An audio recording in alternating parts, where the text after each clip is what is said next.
all this work that I've put in over the years was blocked and disappeared just because of one comment that I don't regret. Absolutely, I don't regret. I had quite a big following until I posted a video about.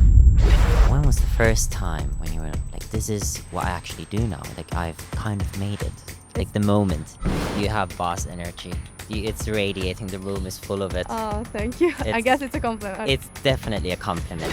It's always been like in my head, I will never post something, even if it's aesthetically pleasing. That's like the question. No, I'd say like there's something. My classmates saw my video, like I have to take it down. I was embarrassed. I was like super young, didn't know how to deal with that kind of attention. Thank you so much again for joining us on our podcast. We're FilmLab. We make films. We're an independent film production company. And today we've got a very fun guest. I'm not going to ask you who you are. No, I'm not going to make a basic introduction. I want you to tell us a bit about yourself. What brings you here today? How do you know us? Hello, so my name is Anastasiia Liubychenko, and I've worked with FilmLab before. I'm a content creator and an influencer, and I met Joel actually and yourself at the Fashion Week event.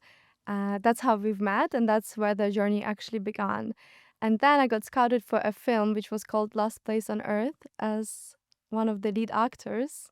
Yes. And here we are today. We've done a lot of projects ever since, and I'm really excited for one more project to start now. Absolutely. So obviously, you are a content creator, you're a creative, you do lots of things. What sort of got you into doing all that in the first place? Tell us a bit about your journey. Okay, so I would say that since I was really young, I enjoyed creativity. I used to do ballroom dancing and Latin dancing, and I used to compete. Then I was doing art. I was really passionate about anything to do with painting and drawing. And growing up, I became like an art scholar. So I was really always on that creative side. And I think art is actually something that really got me into photography and modeling, etc.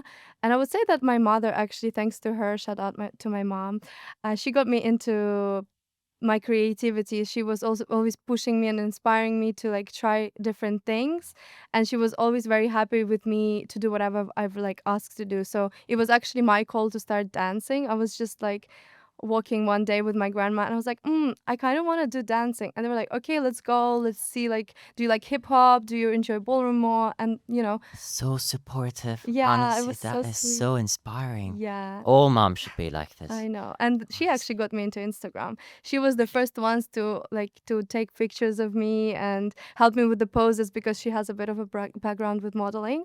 So Lovely. she was the one to actually help me get started. So I do have to mention you said something about YouTube. You started at an early age. You Yeah. did something that kind of got your first kick into the media world. Yeah. Yes. I'm going to elaborate on that. So Yeah. I actually had a YouTube channel when I was about 11 years old. I started it on my own call. I got inspired by some YouTubers in Ukraine. Can I mention the names? Of course, Yeah. please do. We want to hear. I really enjoyed Aliona Vianom. She used to do like DIYs and all these things, and I got like very inspired by people like herself. And I thought, why don't I just start something like that and try myself out in this industry? And so I did a little like unpack the new things that I got with me from Paris. And it was like a pink aesthetic, still my favorite color. It was great. It was really nice. And so I made a video. It was like 10 minutes long, posted it on YouTube. It was like all courageous and unhinged. And then a classmate of mine saw it, and like at midnight I got this message, oh, you started YouTube, blah blah blah. And I got a lot of like negative commentary regarding Jealousy. I know, What's the disease? exactly. And I was with my mom. I was like, Mom, can you believe my classmates saw my video? Like, I have to take it down. I was embarrassed. I was like super young, didn't know how to deal with that kind of attention. And my mom was like, no, you have to keep going. Like, don't look at this. Don't consider any of that feedback. Just go for it. If you like it, go for it. I love your video. Keep it. I couldn't cope with it. I just deleted it. But what was it about? Like, what were you talking about? Do you remember at all? Like, what was sort of the point? Yeah, I remember. I like got a few things from Paris, and I had this like pink background. I was just like doing an unboxing video of. I know, bless me. I was doing an unboxing video of like what I bought, and it was really nice. And I was talking about really deep things. I got into something so deep in that video. I don't know how.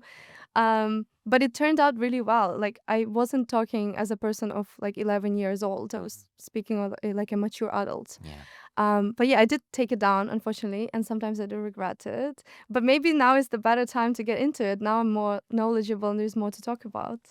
We have a film festival now called the FilmLab Film Festival.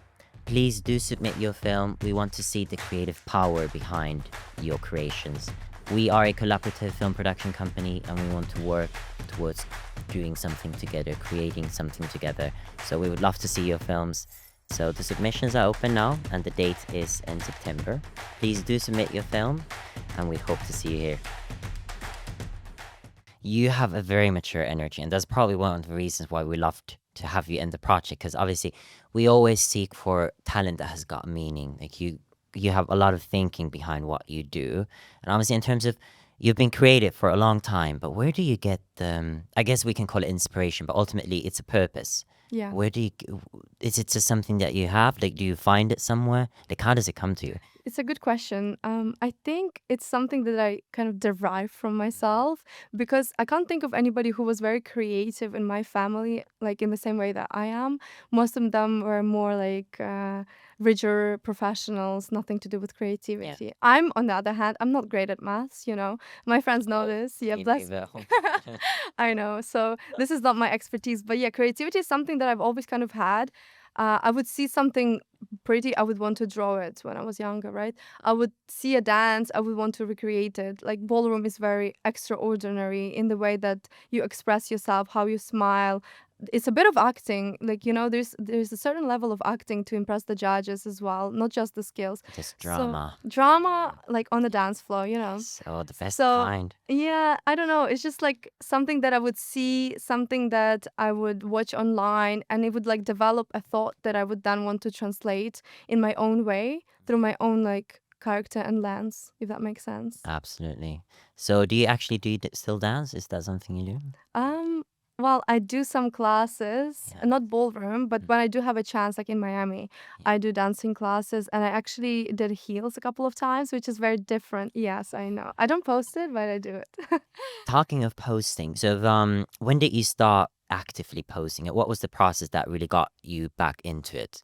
Okay, so I would say that I was quite inconsistent starting off, Hmm. and I would like shoot when I would go travel just on an iPhone, take some videos, mostly photos.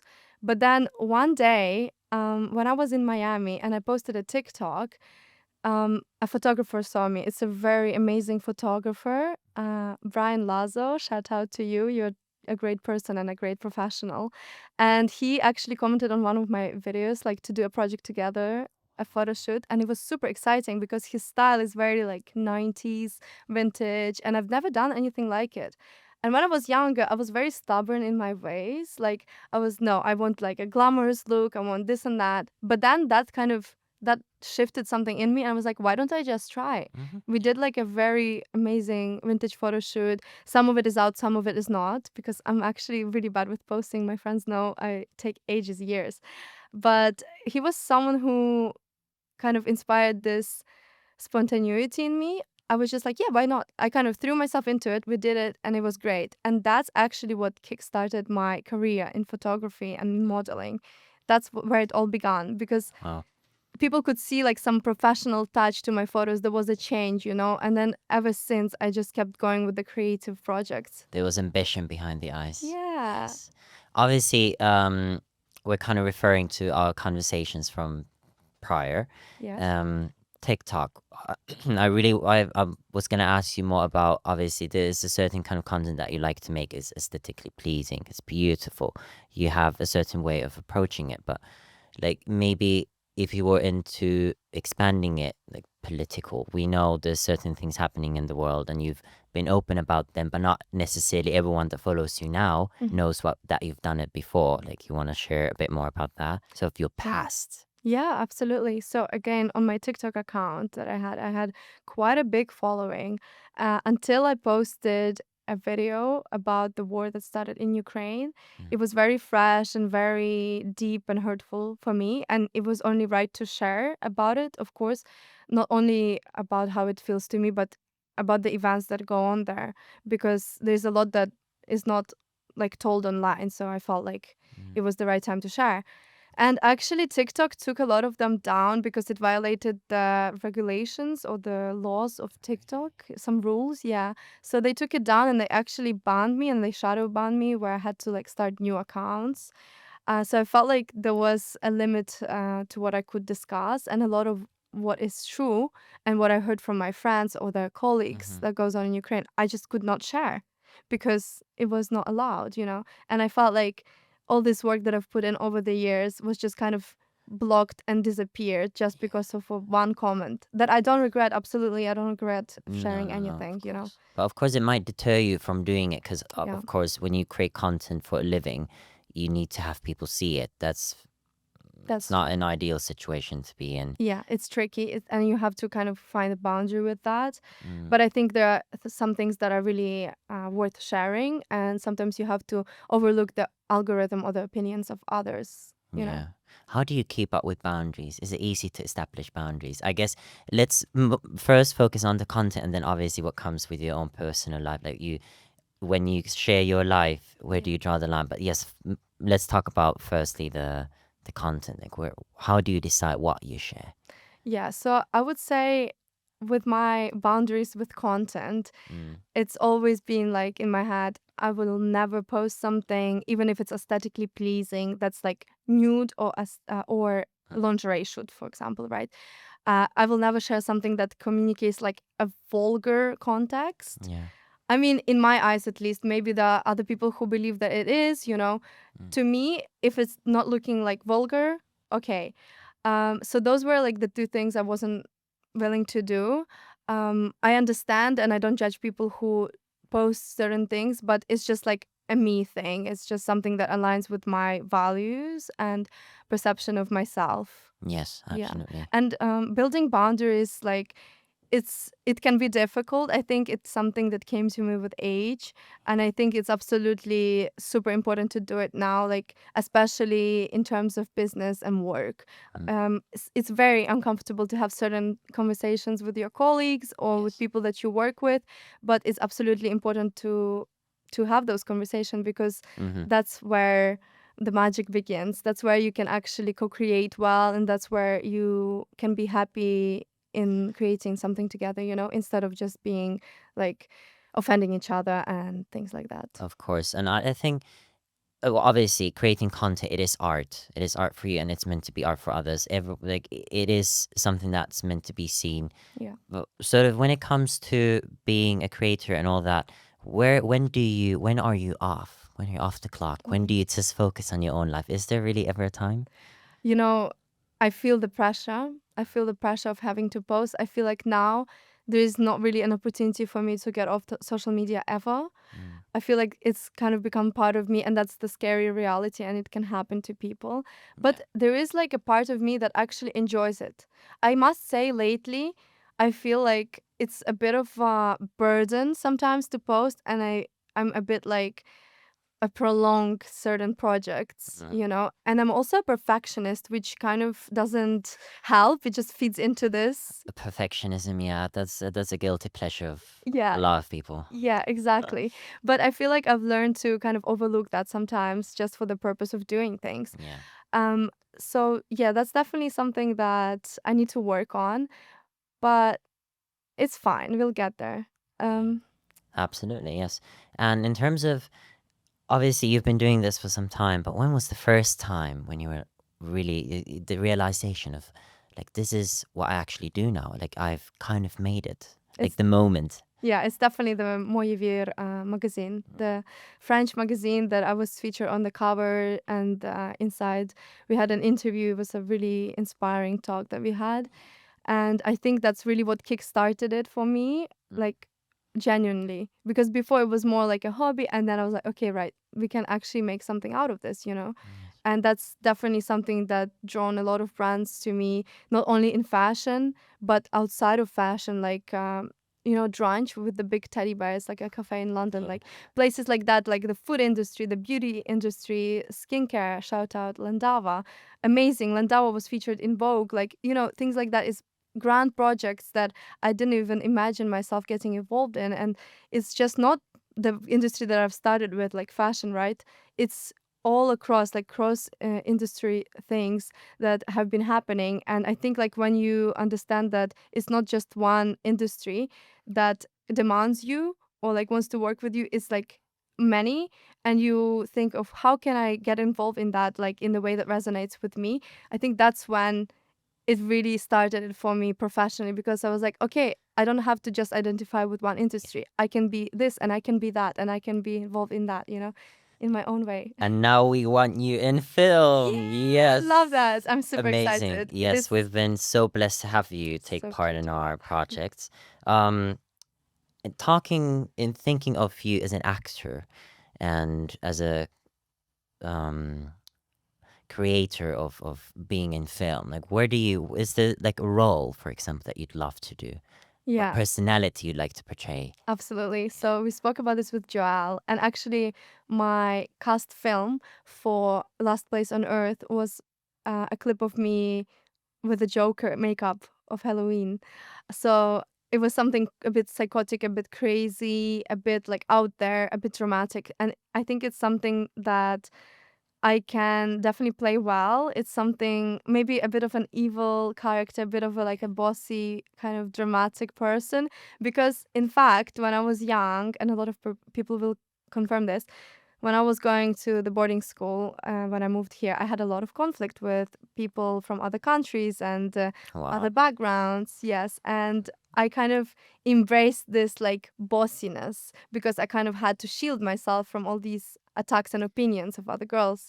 You have boss energy.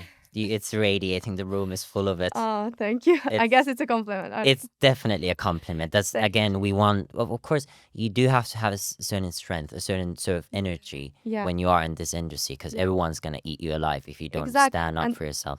that's just something I feel like that comes naturally. So I would definitely be down to play a role like that. Yeah, absolutely. Yeah. How about something very soft, Oh, romantic? Is that something you'd also I a would. comedy, something like that, for Yeah, a example? comedy, totally. I feel like I can be quite charismatic, so I feel like that could be something that works. And Yeah, actually, Last Place on Earth was a bit boundary bending for me, quite yeah, frankly. You know why? Because I've never really been so vulnerable on the screens. I'm always about creating the aesthetic lifestyle, this yes. very like, in a way, seductive look. Hmm. It's a passionate kind of certain look that I have, and some people are like, it's a bit much, but that's just what I am. I can't hide it. And with this role that I had, Violet in Last Place on Earth, it was like very vulnerable, very kind of If I had to speak about love, I'd tell them about us. About silent conversations, the ones held between tucking hair behind the ears and the tracing of our collarbones. I'd tell them that neither one of us has ever been in a castle, but we're both each other's fortress. kind So of scared, and crying, all this kind of stuff. It was new to me, and it was something that I've And you embraced. did it so well. Obviously, it's been so well received, which is our win. Yeah. But like, obviously, as it was sort of your first time being in a set, was there anything in particular that reminds you of that time, that you remember? Like what was the experience? Like, you showed up on set, that you kind of see everything. Yeah, I would say I definitely remember the weather. So it's the same weather as today. It was absolutely terribly rainy. Someone's crying for us. Very London. Yeah. But I remember the professionalism in everything we've approached. I remember the cohesion, the togetherness, the teamwork, how everybody was doing their best. And I think that's really what made it, because we only can do the best we can, can't we? And everybody was just really trying and supporting each other. There was never a moment where like I felt unsure or alone. Yourself, Joel, Virgil, everybody was super nice. Mm, There was like every single detail of this um time we had on set that was thought through, communicated, thought through.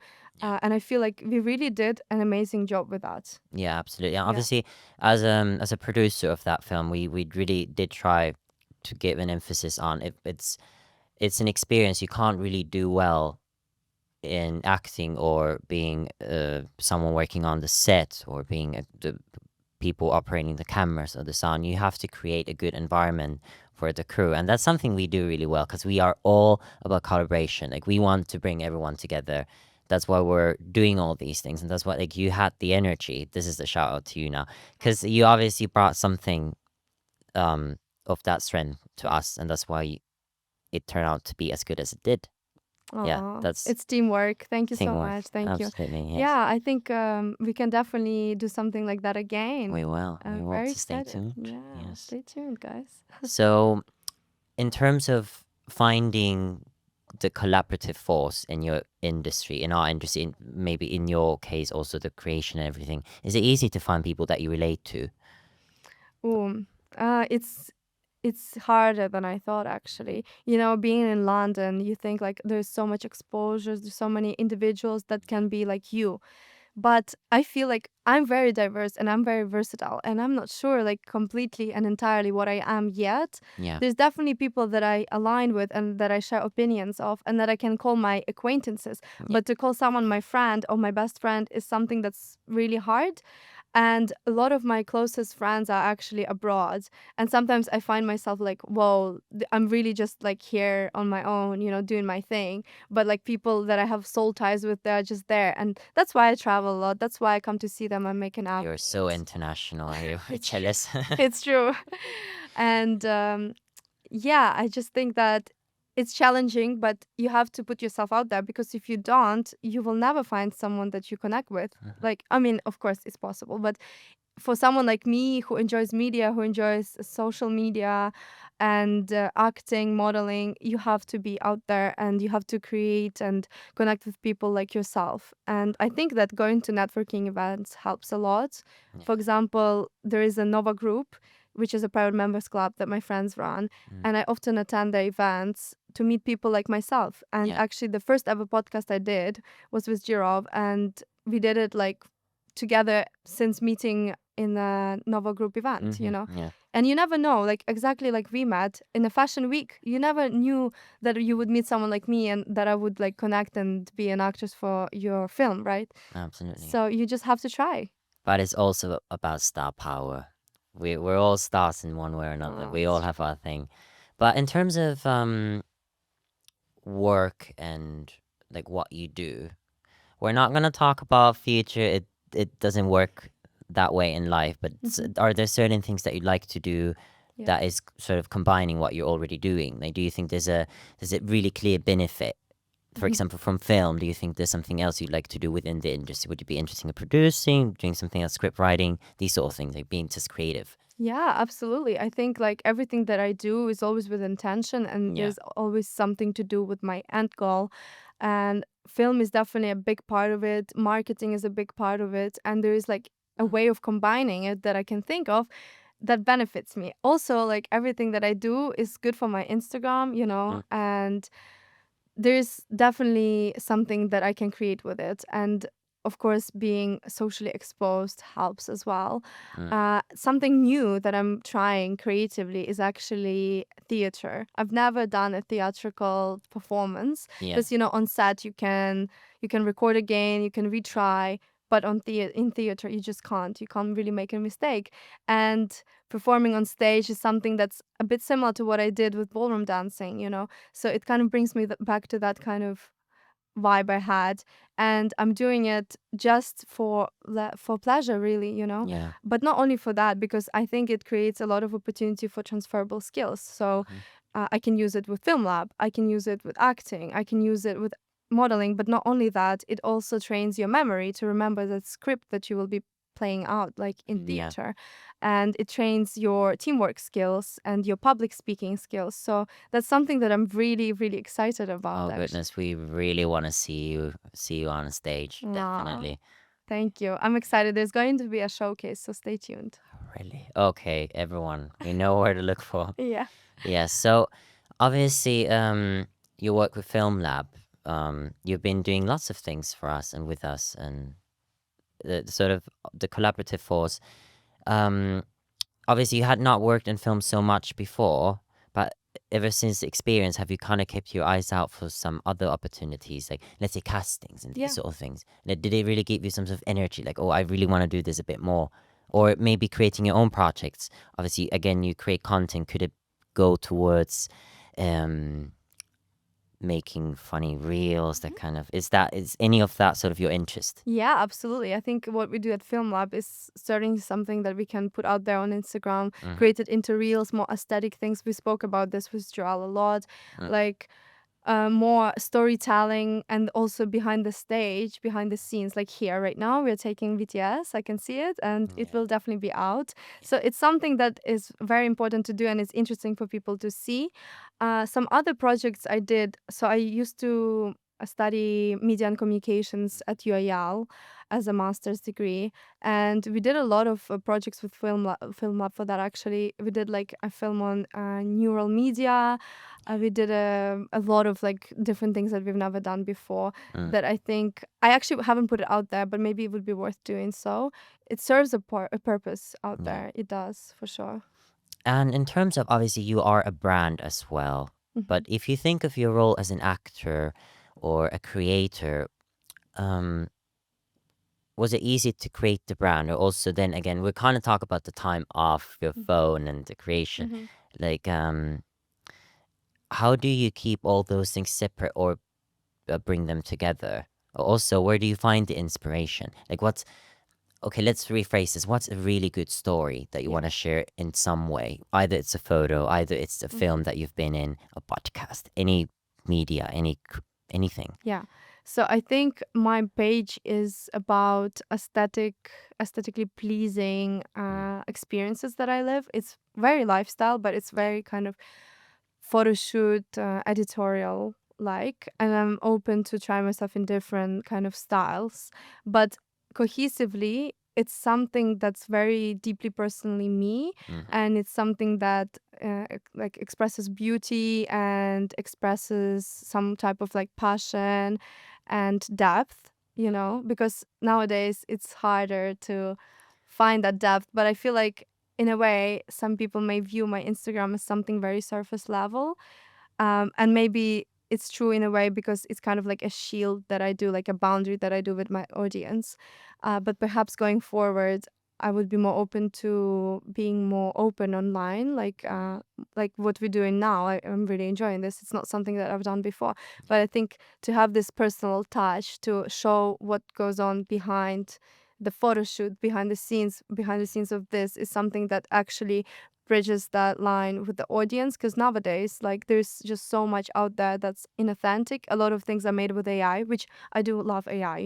I did my films with AI for my media course, and I think it has a huge potential, yeah, but it can kind of create this mistrust and yeah. inauthenticity, that people will view you in a certain way. And like I actually haven't created a post yet with AI, Mm-hmm. not because it's something that I kind of judge, but because I'm just not ready for it now. Like, Mm-hmm. Yeah. even if it will make the algorithm and draw attention better, right? Mm. It's like really trending, these AI posts. I just feel like I'm not at this stage yet. It just doesn't resonate, and I don't want to do something that doesn't resonate. Obviously. So also, we spoke about AI with our previous guest, and also most of us do love it. It's a very convenient tool, and yes, for creation and all that, it is good. But there needs to be a boundary in terms of how you use it. Again, you have to be comfortable with it. And when it comes to content that you make, that not everyone will ever get it. Like, there will always be an audience that won't be Hmm. yours, but you have a large audience already, and obviously we're very grateful for all of the audiences that we get from wherever. No, it's just like the most important thing is to understand that not everyone will always like the content, and that's the Yeah. main thing. But in terms of, because you've got sort of different ventures and different ideas of what you want to do you think you want to make something completely separate? Like, obviously now you have your brand that is focused on you and the aesthetic and the pleasing. Would you think it could be easier if you made it a completely separate project? Like, name it something different. Do you Yeah. think that would work Yeah. better? You know what? Actually, I think so, because even with my TikTok, Mm. I had to create a new account, I Yeah. had to. And with things like that, you have to just be very consistent. It's something that I'm guilty of. I'm not very consistent because there's just so much in my life that I do that I can't stay consistent with one thing properly, apart from my Instagram. Love my Instagram. But even then, but Yeah. yeah, it's definitely something that AI can help, AI can definitely be a tool, and if you can master it and if you can learn to utilize it, it will serve you well. But it's also something that can kind of dilute Mm. your intentions and your purpose, what you put out there. So Yeah. I think it's a powerful tool that can either like break or help you, you know? How do you say, how is the saying? Break or make or break it. There we go. Make yes. Yes. Um yeah, I do agree completely. But actually in terms of making things separate, so far, do you think it's easy to handle all the work that you get? Like, do you ever get overwhelmed, or how do you deal with it? Oh yeah, I Like, have a manager. I need a manager. At yeah, of some course. point I was like, that's it. Like I can't be taking all this. Mm, I got so many messages, and in terms of projects, I think it's very important to keep things in one place, like on my Instagram. mm-hmm. And if I open a brand or something like that, I will definitely advertise it and link it with my Instagram. Yeah, But I do see the value in creating a completely separate account, yeah, drawing the relevant audience to it, yeah, because say it's a pet store, you will not find like pet lovers on my account. Like of course I post my dog, I love my dog to bits, but my account is not really like pet focused. So it would be worth to create like a pet store and then link it together with your account. Do you know what I mean? yeah, yeah, absolutely. So I do see value in like creating a new account and taking that risk to draw new audience. It's scary and it's hard to build an audience, but once it's there, I think it's great. And like now the algorithm works in the way that you can do things from scratch. It's not like before where you had to spend years and years. Yeah, yeah, yeah. It's just about capturing that attention, you know. But the way to grow nowadays, I think, like if you open like a pet store or like a new concept, a business that has nothing to do with your aesthetic on Instagram, for example, right now, it's to do collaborative posts. Mm-hmm. It's definitely what we are doing at Film Lab. We do a lot of collaborative posts with every member, with an actor, with a producer, with a photographer. Everybody shares it on their accounts. And of course, we come from different walks of life and we come from different backgrounds and we enjoy doing like quite different things. There is Yeah, the creativity in common, but yet, like our audiences, they vary. Like our audiences are from different countries, from they're just different, and it's very important to like merge those. And when people from your account come and from my account come, it's this is something. curious. Like, who is Yeah, this girl? yeah, I know. It's like it's such a great opportunity for exposure, and I think like together we can achieve so much more than apart. Absolutely. Um, sort of going back to like getting inspired by things and all that. Like, if you think of a character, Yeah. when you think of yourself doing what you do, what is it that you would like to have the people think about you? Or do you really care about what they think? Do you ever get sort of cautious, like, oh, is this what they think of me? Mm. Like, is that something that really comes to your mind ever? It Mm. must sometimes, we're all human. Yeah, But like, absolutely. Definitely sometimes. I think like generally, as my mother told me since I was young, do not like identify with what people tell you that you are. You kind of have to shape your own identity. So I would say that I don't kind of care too much about what people think. It's important to consider valuable feedback and kind of how do you what's the word? Constructive feedback. There we yeah, go. constructive That's criticism, something yeah, that I will definitely. consider, Mm, and especially from the people that I want to be like, that I aspire to be like, or that I can be inspired by, mm, for sure. But some comments that are just driven by like negativity for the purpose of like just hurting you mm. or like stopping you from achieving certain things, that I'm pretty good at dealing with. Yeah, Of course, when I was like young and I had my YouTube channel and my classmates said something, it affected me. But now it's something that would not affect me, yeah. to that level especially. But I'm definitely open to any type of feedback. Let the haters hate. And obviously, again, good criticism is not criticism, it's feedback indeed. Hmm. It's meant to get you somewhere in a way. But Absolutely. in terms of um I kind of had a question regarding the flow of your work. Hmm. So like where would you say, like, what would be your next project that you want to do the most? Like, is there something that you really Yeah. have coming just now? Mm. I would say that it's really just building my work portfolio, Hmm. and it doesn't just mean in terms of kind of business and my day-to-day work that I do, right, which has to do with marketing and management, Yeah. and fashion. I'm not going to say exactly what it is, No, but no, but you. it's definitely, I'm involved with high fashion management. Hmm. But I would like I would definitely look into, what was the question? No, I'd say like, is there I was in something? flawed. No, no, but you're in the flow. That's perfect. It's just of course curious. Like there is obviously always something going on with you, and you kind of want Ah, to the the pursue new things. But yeah, I remember it. The question was yeah. about the how can I kind of utilize that Mm, in the future, what I want to achieve with that. Yeah. So currently I'm like more focused on working for my resume kind of thing. But I'm definitely like doing my theatrical course, being involved with Film Lab. mm, Um, and I would like to grow in that aspect, like in my career. yeah. I'm just not sure exactly what would be like the next position I want to be, Yeah. But I'm always open to trying new things.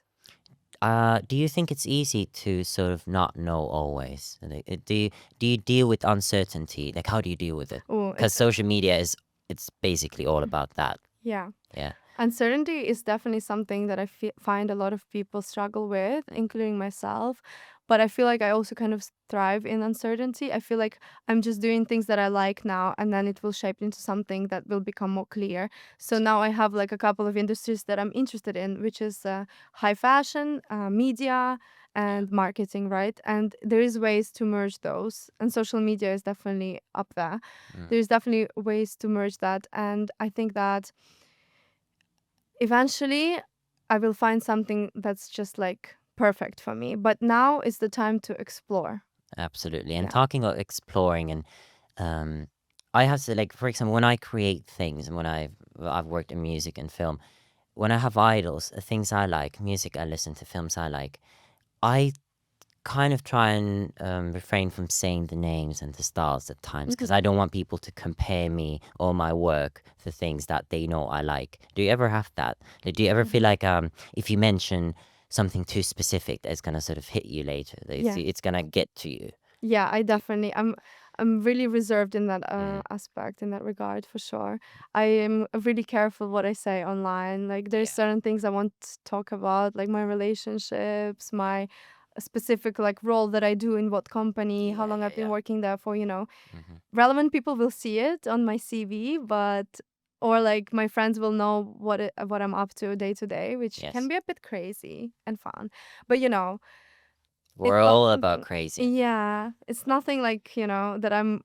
There's certain things that I kind of reserve. Yeah, Yeah, absolutely. and especially the people that I work with. Hmm. Well, obviously, we've had you work for FilmLab in all of our projects for some time now, and you brought a lot of new power to us. I think we were looking for something like what you have Mhm. to give, and obviously, this podcast, I've really enjoyed having you here. You are a you have a very inspiring energy, Thank which is you. for me personally, it's the main thing that I care about with everyone. We're kind of running out of time. I'm trying to think what Mhm. else I could kind of end this thing with. If someone that does not know you at all, what would you like them to know about you in this particular time of your Mhm. life? Definitely, I think I would really like them to know that pushing yourself matters, like in the kindest way possible, but like always just pushing yourself Yeah. is something that definitely resonates with me. Having moved here to the UK at Yeah. 13 on my own was something that was hard, to be separated from my family Yeah. for some time, but it's something that was so valuable to my growth today. That's why at the age that I am, I sound a lot more mature, and I've lived the experiences that people have lived in 10 years. Wow. So I think definitely push yourself, be authentic to yourself, live by your values. My grandparents, my mother, my uncle, they all taught me great values in life, and I live by them. And that's something that I would like people to embrace as well. Like just find what is authentically you and try to stick to it.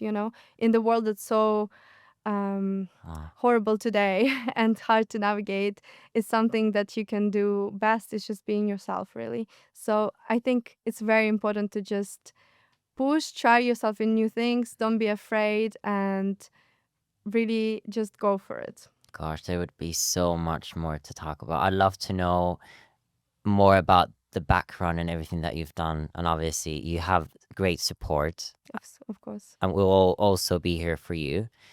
So, Thank you, guys. I really like, do appreciate being part of Film Lab. It's something so amazing, and I think that we have so much exciting stuff ahead of us. absolutely, we are literally getting started now. We're Yes. pushing so much. Thank you so much for Thank you. coming, honestly. Thank you So so much. much. Yeah. And actually, I wanted to do a little shout out for the new film that we have going. It's called The Man in the Garden. There is a Man in the Garden, Yes. and it's actually out now on the website. So go and watch and enjoy it. It's something that will stick with you for sure. Thank you.